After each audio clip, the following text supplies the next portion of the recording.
rapaziada, estamos aqui em mais um Ponto de Parada, que é uma iniciativa da agência Only com GeoClick e tem a produção de Marcel Sabatino, empresarial. Você que precisa do seu vídeo aí para sua empresa, Marcel Sabatino, empresarial.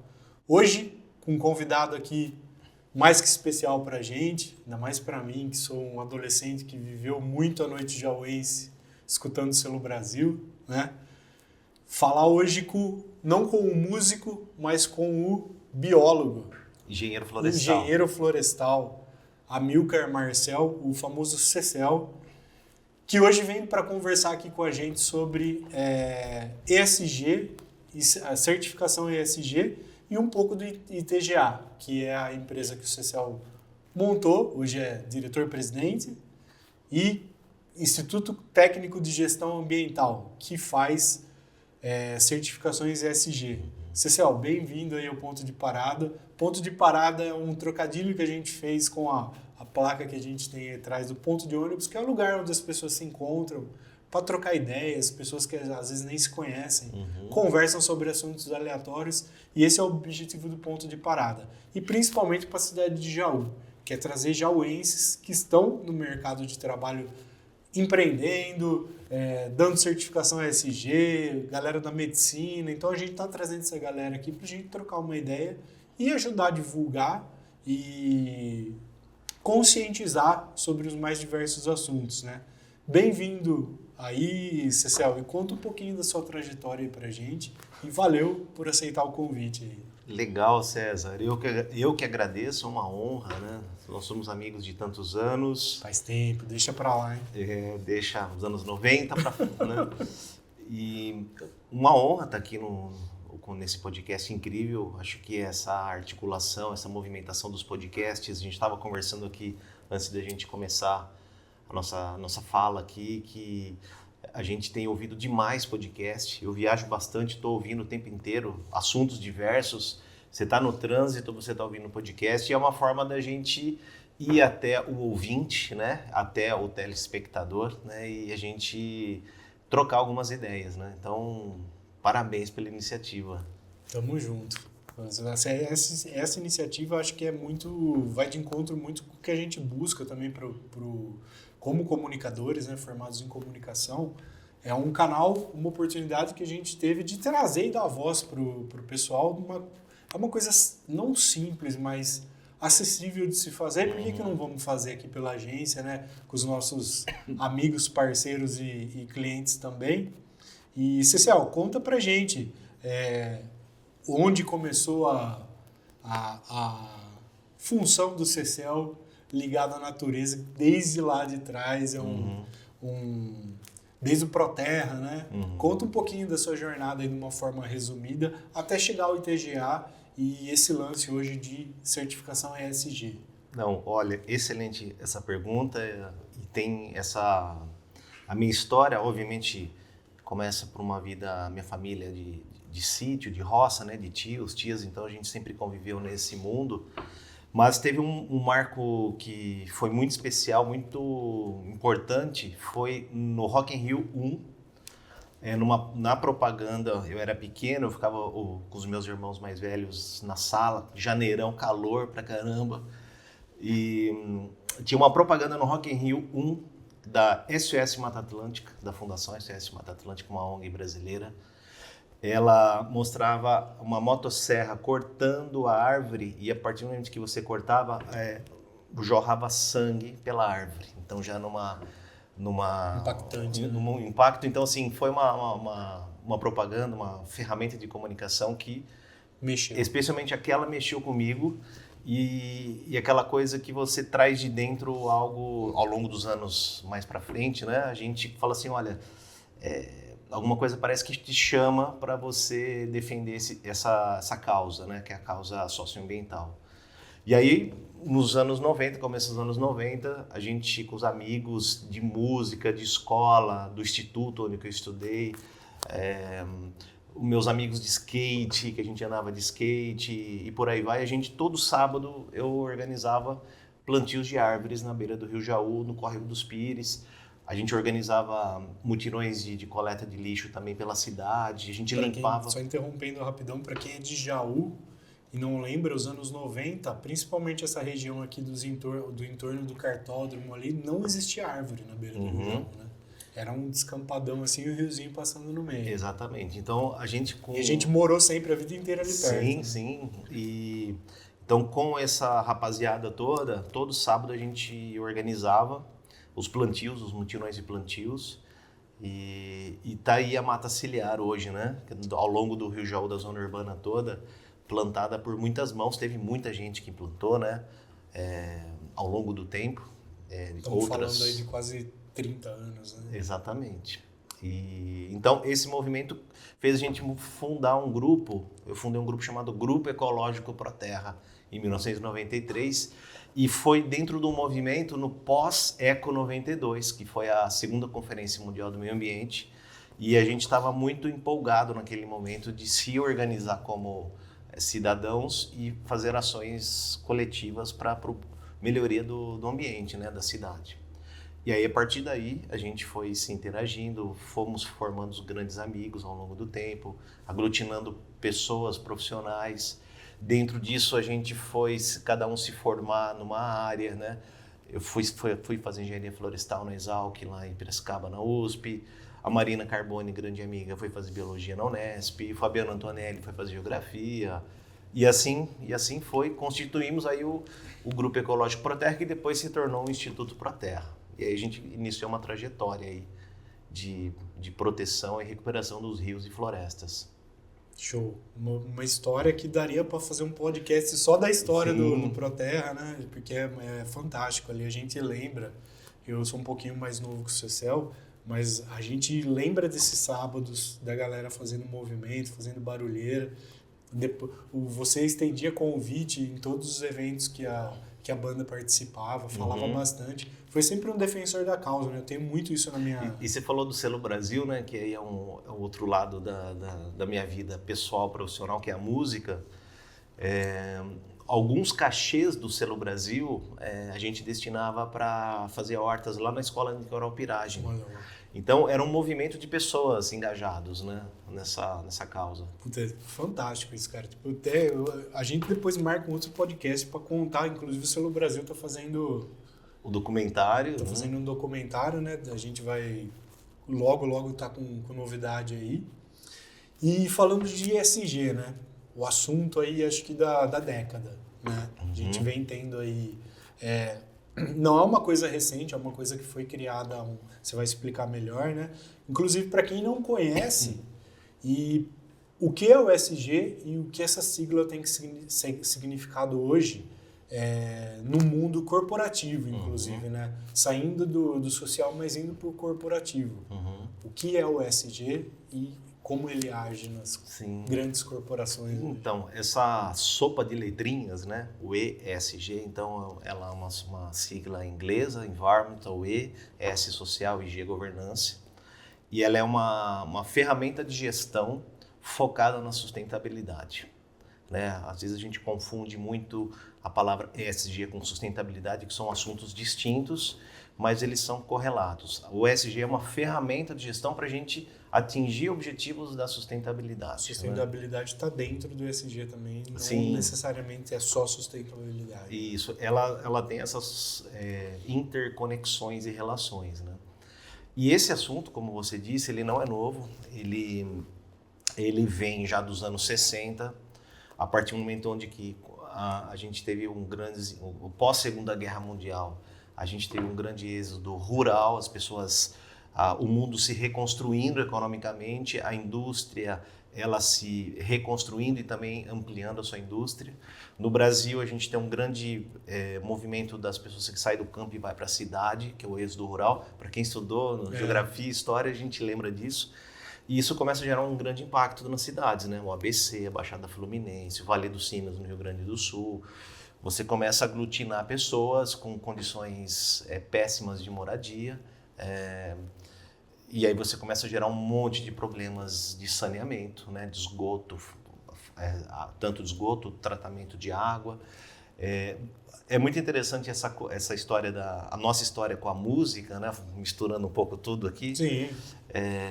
O Belmonte Amaraí, que aqui de Barra Bonita, né, que tem aquela música Saudade da Minha Terra, ele retrata exatamente isso, que a pessoa saiu do campo e foi para a cidade morar nesses cubículos, nessas situações muito desumanas.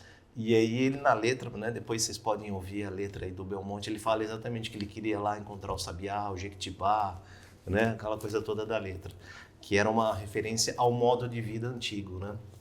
E então, assim, contando só essas curiosidades, porque a humanidade começa a perceber que aquele modo de vida que a gente vive, tem alguma coisa que gera um impacto no ambiente onde que a gente vive. E aí, passados os anos 70, os anos 80, isso começa a se transformar em problemas globais de fome, de discriminação, de violência, de guerras, de destruição das florestas. E aí a gente chega no final dos anos 90 com alguns alarmes bem importantes para a gente, que são principalmente as mudanças climáticas. A gente percebeu que esse comportamento nosso, esse padrão de vida nosso, está fazendo com que a gente mude o regime climático da Terra. Chove mais um lado, chove menos para o outro. E isso tem comprometido a produção agrícola, comprometido o abastecimento de água, e aí isso impacta diretamente na economia. E por isso que você começou falando na nossa conversa aqui sobre que é um assunto, né, do empresariado, do movimento econômico, corporativo. Então, a partir dos anos 2000, o mundo corporativo começa a perceber que se o ambiente onde que ele produz os seus bens, seus manufaturados, não estiver bem, o negócio dele também não está bem. Não vai estar bem. Então, o lucro acima de tudo, aquele capitalismo extremista, ele está com seus dias contados.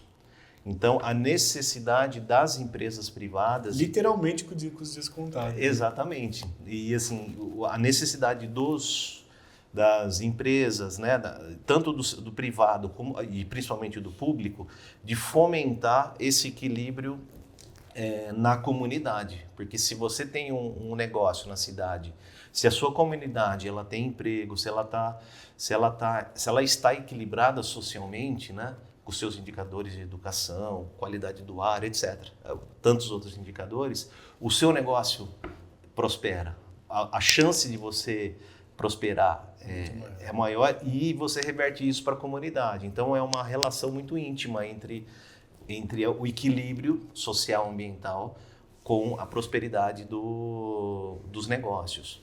Então, nos anos 2000 para cá, a gente começa a evoluir nesse processo todo, só que é muito lento. Então, assim, a degradação e os impactos que a gente tem gerado em todas as partes do planeta, até então eram problemas pontuais em algumas regiões, mas a gente entrou numa escala global de mudanças climáticas. Meio unificado o negócio. Sim. Né?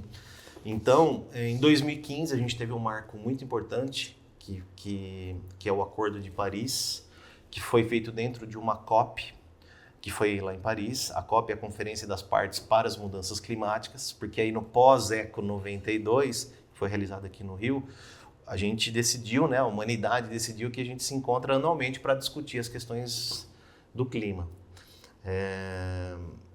E aí, a partir desse momento, o mundo faz um acordo definindo alguns protocolos para a gente promover a sustentabilidade, que são os 17 Objetivos do Desenvolvimento Sustentável. Né? Que, quando a gente fala de sustentabilidade, a gente sempre, tradicionalmente, a gente vincula a natureza, floresta, rio, cachoeira, pôr do sol, mas a gente também tem que pensar que as pessoas precisam trabalhar, a gente precisa promover a igualdade de gênero, a gente precisa reduzir as desigualdades, a gente precisa ter instituições eficazes, seguras, que promovam a paz.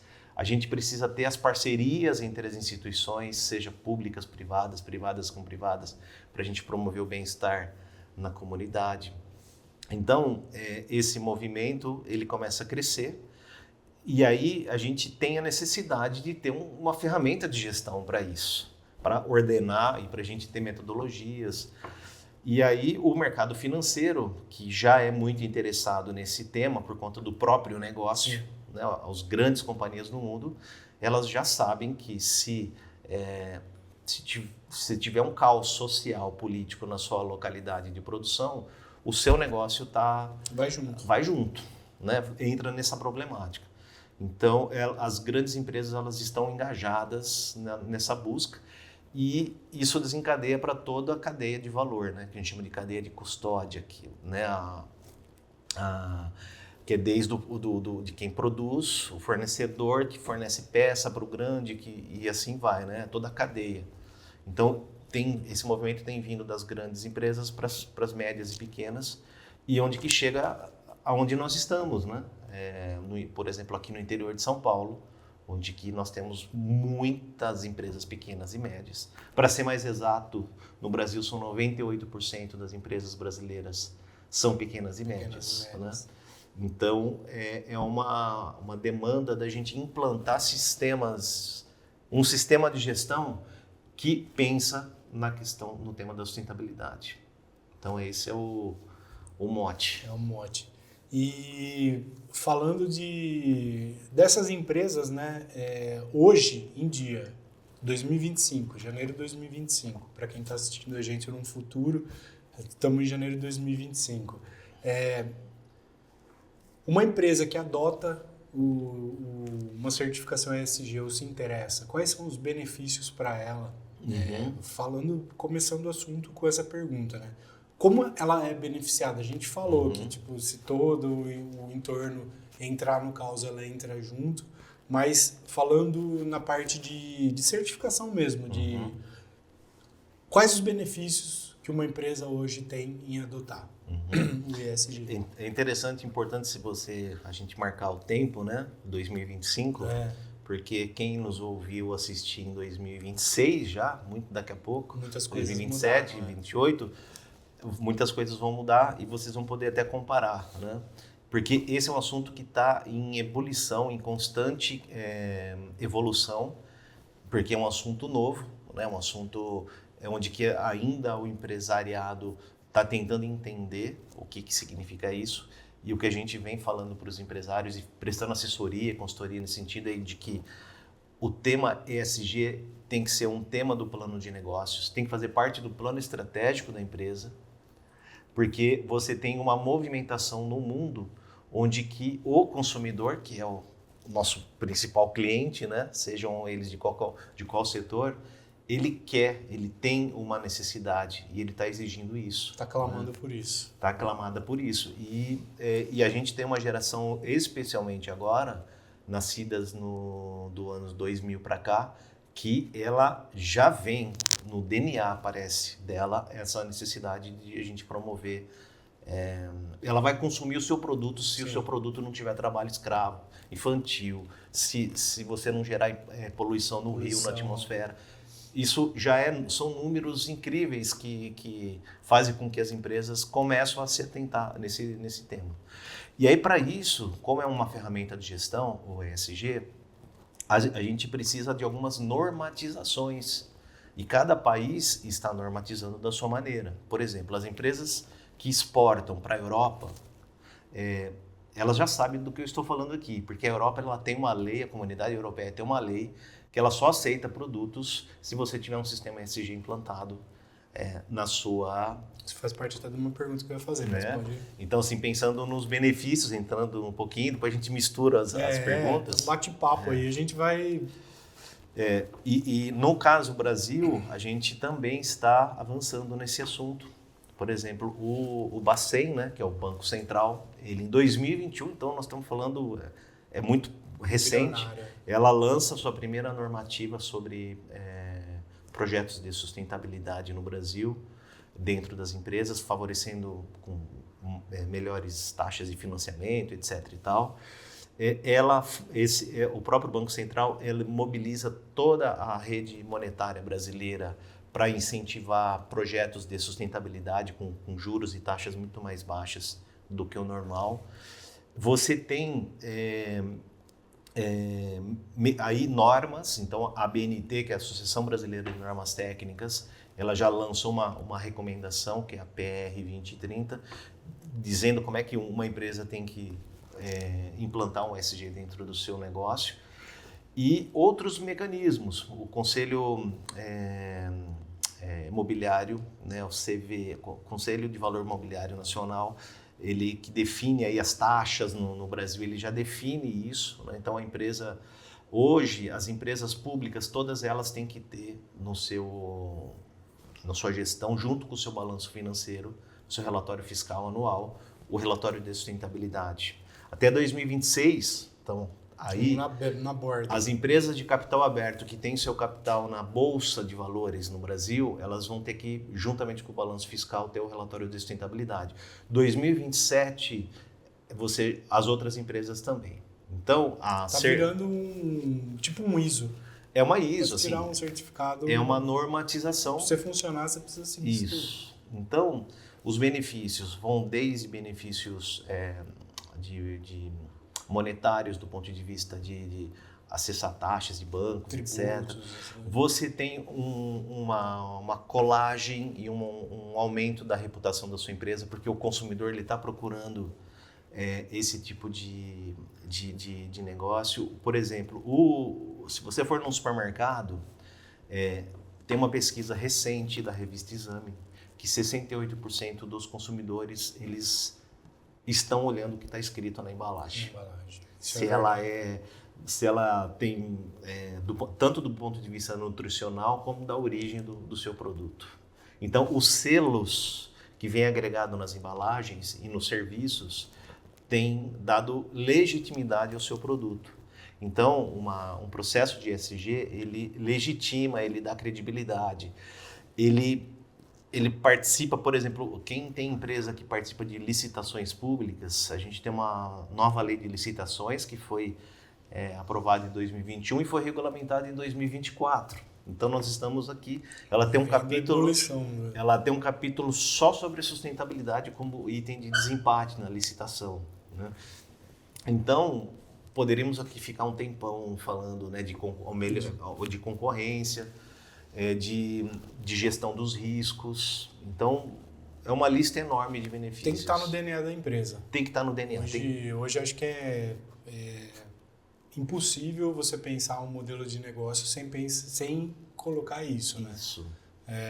Até por questão de fornecedores mesmo, né? Hoje, se você trabalha com empresas de fora, tem empresas que exigem que você tenha uma certificação ESG para poder vender para você ou você consumir o produto dele. Uhum. Então, é uma coisa que acho que começou fora, né? Começou a conscientização no Brasil, ela veio um pouquinho depois, não a conscientização, mas a execução mesmo, né?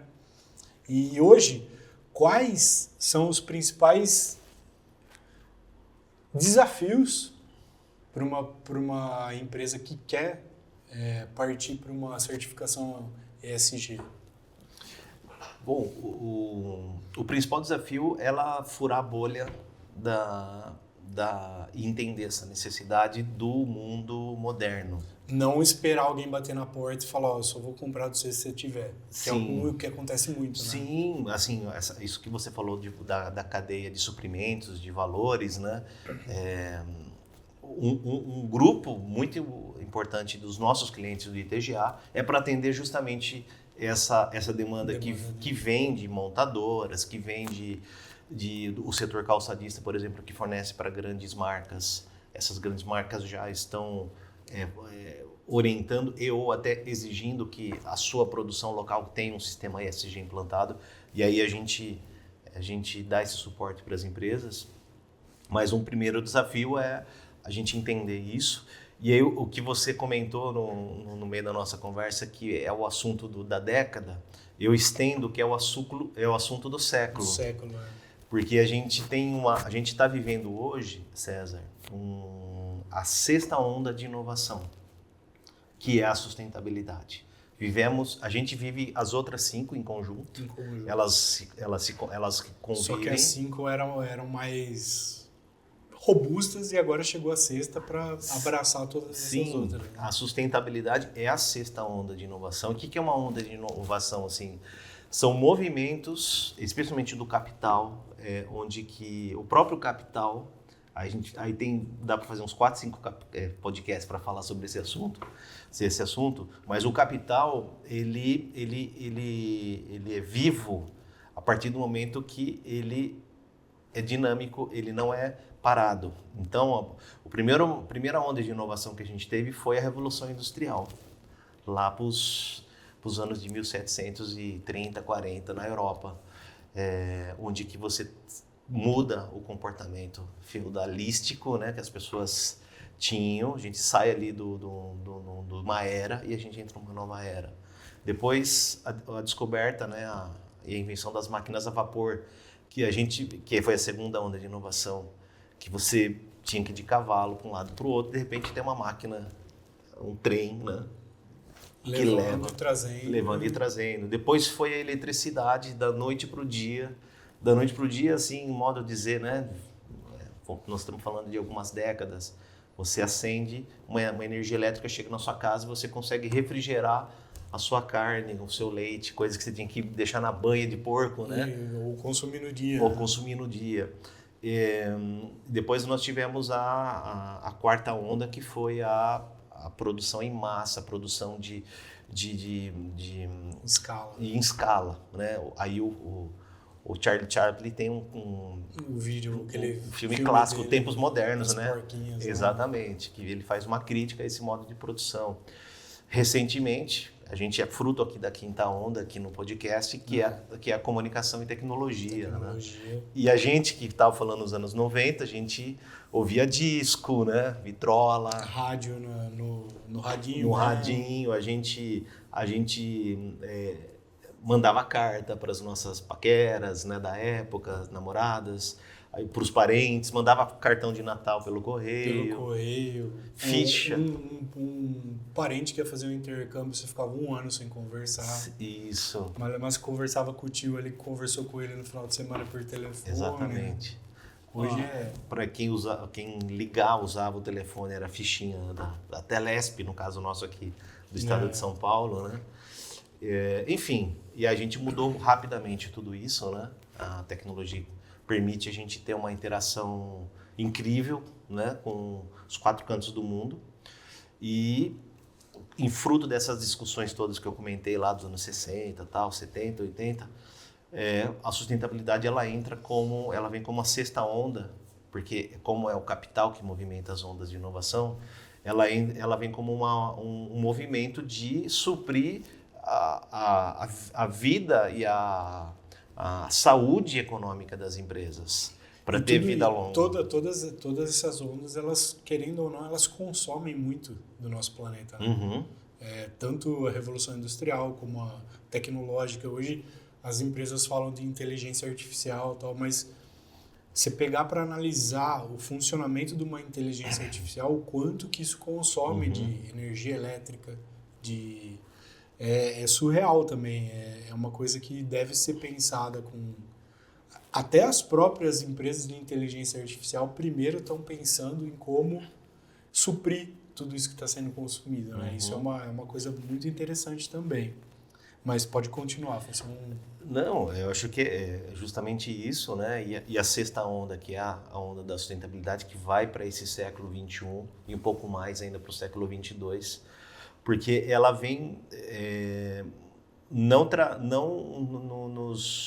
nos obrigar a voltar na Idade Média, né? Mas equilibrar. Mas a gente, com ciência, com inovação, com tecnologia, a gente revê alguns modos de consumo, por exemplo, né? Não há necessidade de a gente, às vezes, ter muitos itens na nossa casa. Sapatos, roupas.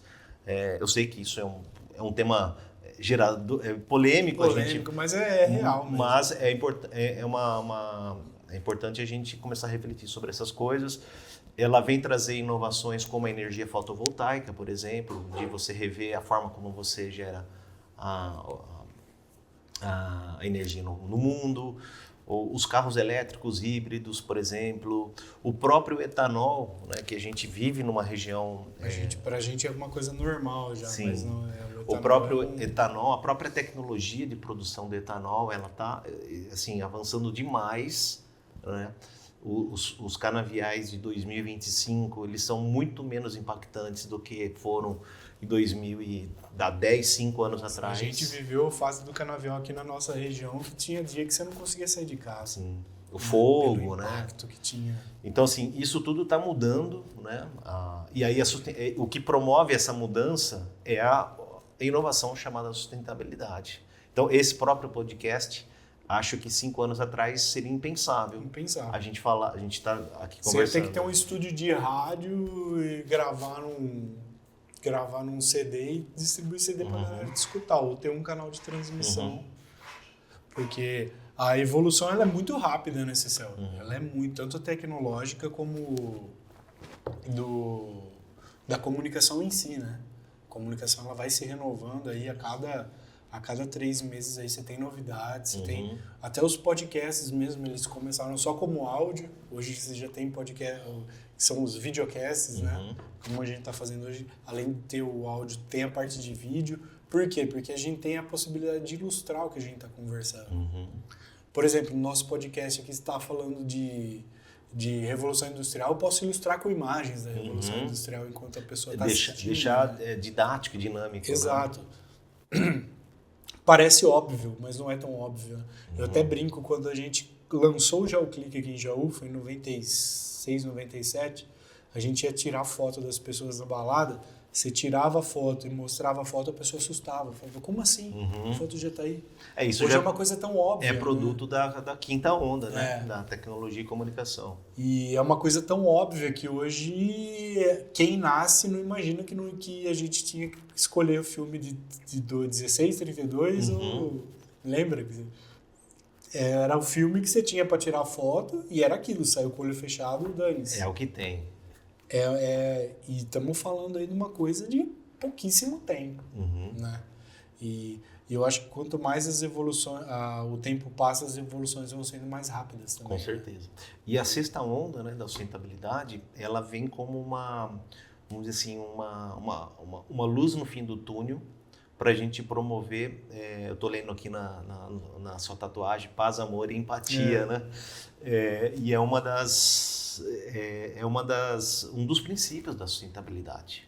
Ela não é racional, né? Tipo assim, então eu vou consumir X, então eu tenho que proteger X. Não, existe um componente subjetivo da espiritualidade, inclusive, que promove, ela dá uma oportunidade da gente evoluir espiritualmente, a gente expandir a nossa consciência. Como ser geral, né? Isso. Como meio. E você estava falando da sustentabilidade e como ela passa, né? A gente tinha uma ideia do que era sustentável, tipo assim, eu vou consumir energia, vou pedalar numa bicicleta para gerar energia por tempo. Não é disso que a gente está falando, né? É muito além. Até a conscientização, parte de conscientização. A gente está fazendo um projeto, está desenvolvendo pensando num todo, mas na verdade o retorno vai ser muito além da sustentabilidade, vai ser para as próximas gerações, que vão aprender a valorizar tudo que foi construído para quando chegar a vez deles, eles falarem, não, a gente tem que fazer também. E foi uma coisa que a Revolução Industrial capou, né? Vamos evoluir, esquece o que tem para trás, né? Apaga tudo, né? Não, e assim, uma das coisas que a gente tem percebido aí na praxis, né, do nosso trabalho, que é fazer uma auditoria em sustentabilidade. Essa auditoria a gente verifica com alguns protocolos da ONU e a própria BNT, a 2030, ao grau de maturidade dela, né, o que ela está fazendo em consonância com o que esses protocolos dizem, e aí a gente emite um certificado, um selo, né? Que não é eterno, né? Tipo, ele tem que ser renovado. Tem que ser dinâmico. Tem que ser a pessoa fala assim, fiz, tá feito, não preciso mais fazer. Não. Ele é anualmente renovado porque a empresa ela tem que estar em constante melhoria, né? Como o próprio em 2027 vão ser outras coisas que a gente vai considerar, né? E quem acha que isso é apenas uma onda de tendência, esquece. Sim, eu escuto muito que isso é mais uma moda. Ela não é mais uma moda porque a gente tem um componente importante aí que, além do tecnológico, além do ideal, ele é o econômico. Inclusive, esse movimento, ele vem dos caras aqui. Isso, do financeiro, né? Show. E as pessoas acham que, se falando de sustentabilidade e ESG, são empresas de grande porte, só que devem seguir isso, né? Mas também não existe tamanho de empresa para começar a pensar em ESG, né? Não só empresas, pessoas, né? Então, acho que a sua introdução já foi ótima para mim aqui, facilita a minha resposta. Ela começa do indivíduo e vai até uma Big Tech, né? Passando aí para todos os setores, inclusive. Nosso trabalho, a gente atende o setor da saúde, o setor do transporte, o agronegócio, a indústria calçadista, a indústria metalúrgica, pousadas, hotéis, gastronômico. Shows. Os shows, recentemente a gente apoiou a turnê do Nando Reis, né, uma estrela misteriosa. Ajudamos ele a pensar em como ele promover boas práticas na turnê dele. E tá para todos, porque é uma demanda de todos nós, porque todos nós moramos na mesma casa chamada Planeta Terra. Né? Não existe lá fora, né? Não existe lá fora. Não existe lá fora, é aqui. A famosa frase, meu avô falava isso. Vou jogar fora, não existe fora. Como assim jogar? Você não pode fazer outra coisa. É muito importante a gente, a partir desse momento que a gente vive na humanidade, a gente começar a desenvolver o sentimento de pertencimento à Terra, ao planeta Terra. A gente mora nesse planeta Terra. E então é aqui que a gente tem que cuidar, né? Muito louco, né, cara? Mudando completamente de assunto, você já viu o Sérgio Sacani, que fala de astronomia. Ele falou que existe uma coisa que hoje é muito acessível, que antes não se tinha. Antes a gente achava que era Jaú aqui, coisinha de fronteira, o que acontece em Bauru vai acontecer lá, não vai chegar até nós. Hoje não, a coisa está globalizada. E ele deu um exemplo dos astronautas que vão para o espaço. A partir do momento que eles estão para o espaço, eles olham para a Terra, que eles não vê fronteira, não vê nada e vê o quão frágil eles voltam para a Terra querendo não fazer mais nada da vida, porque eles falam assim, a gente é muito frágil, vocês ficam brigando por fronteira, que é uma coisa que só astronauta passa mesmo, e quem é psicólogo de astronauta tem que trabalhar isso para o cara se readequar a ter uma vida normal. Porque o cara vem do planeta Terra, ele olha e fala assim, a gente não é nada. Começa a ter uma outra dimensão do que é o planeta Terra, né? E eu gosto muito do YouTube da NASA. Se vocês entrarem agora no YouTube da NASA, tá lá ao vivo. Da Estação Espacial, né? E aí você fica acompanhando. É incrível a gente ficar lá. Eu até recomendo para os bares aí, coloque em vez de tela de descanso, isso, né? Ao invés de ficar rodando aquelas lutas horríveis, põe o planeta Terra para a gente começar a estimular as pessoas a ter esse sentimento. E acho que deu para dar uma introdução boa aí. Eu acho que a gente vai ter que ter outros programas aí, até abrir para pessoal tirar curiosidades, né? Tá aberto aí para quem quiser mandar para um próximo episódio com o Cecel aí, né? Mas você citou o exemplo do show do Nando Reis, né? Mas ou citar ele mesmo ou algum sucesso, um caso de sucesso da empresa assim, que passou pelo processo de certificação e teve grandes benefícios aí. Um case de sucesso, não sei se pode falar nome da empresa, mas que você fala assim, esses caras precisaram, deu certo e hoje eles são exemplo. É o case que eu falo, vocês têm que um dia chegar a ser esses caras aqui.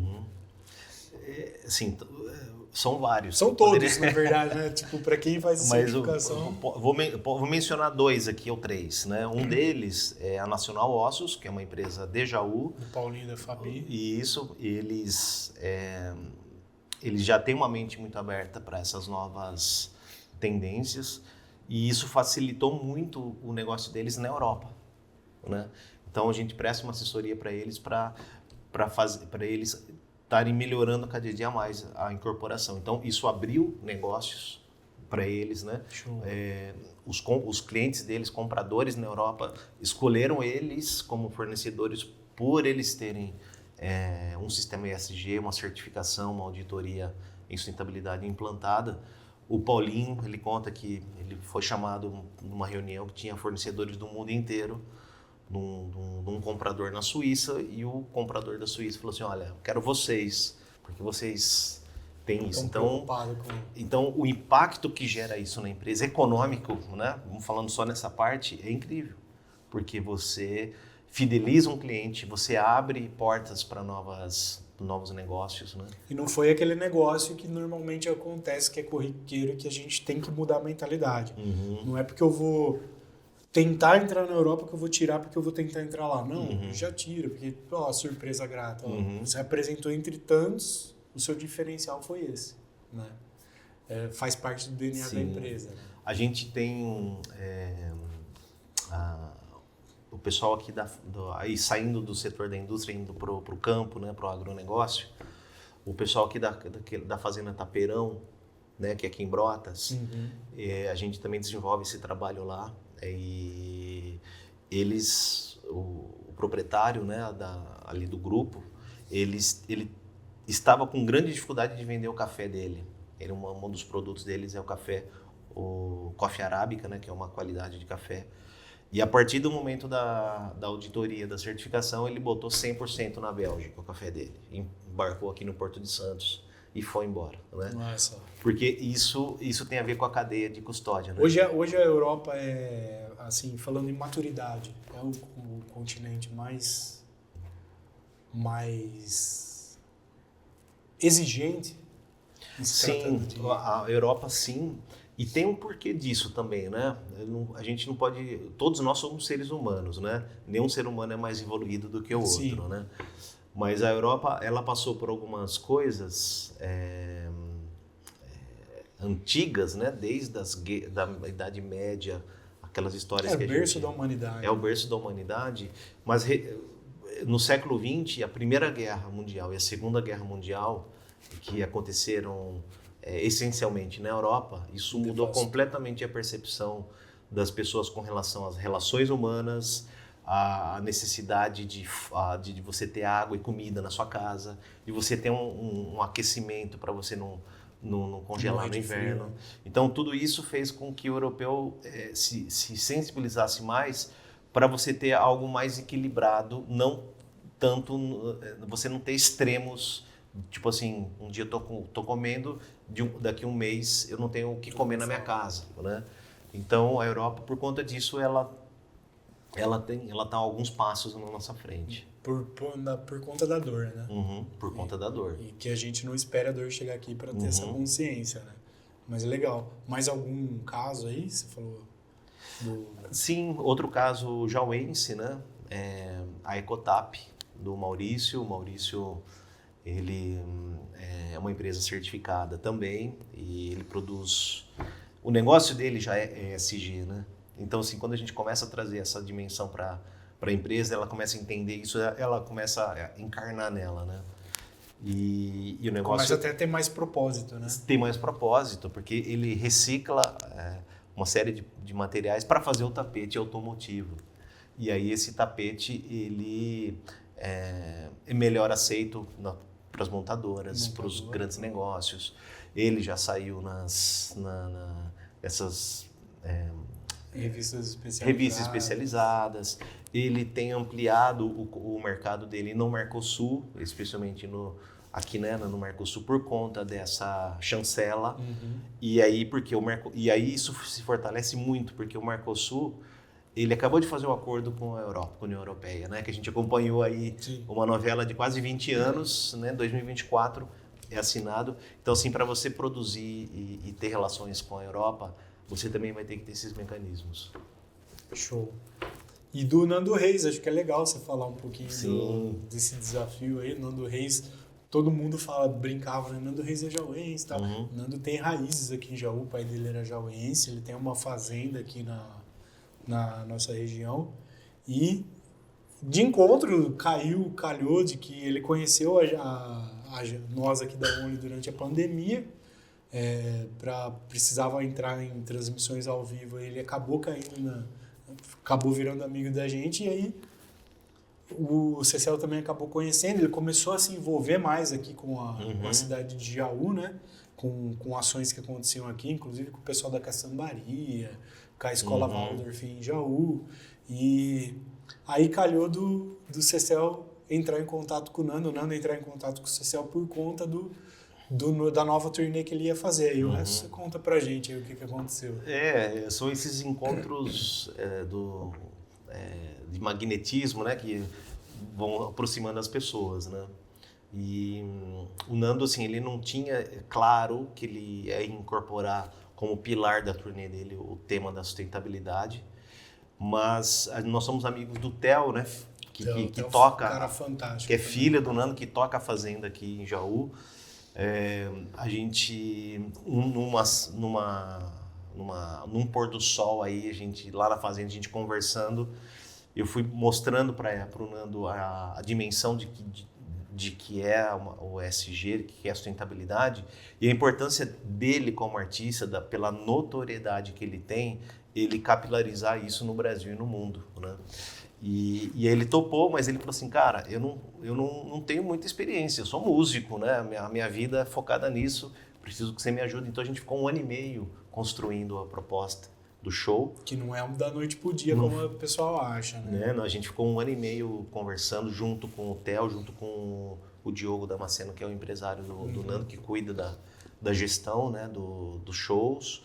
E ali a gente pôde incorporar uma série de boas práticas de sustentabilidade nessa turnê, que a equipe toda do Nando implantou, que sejam iniciativas locais. Então, por exemplo, o Nando ele aporta e ajuda o projeto Peixe Vivo, que é um projeto de repovoamento de peixes. Inclusive, esses dias a gente soltou ali na fazenda, né, os avelinos.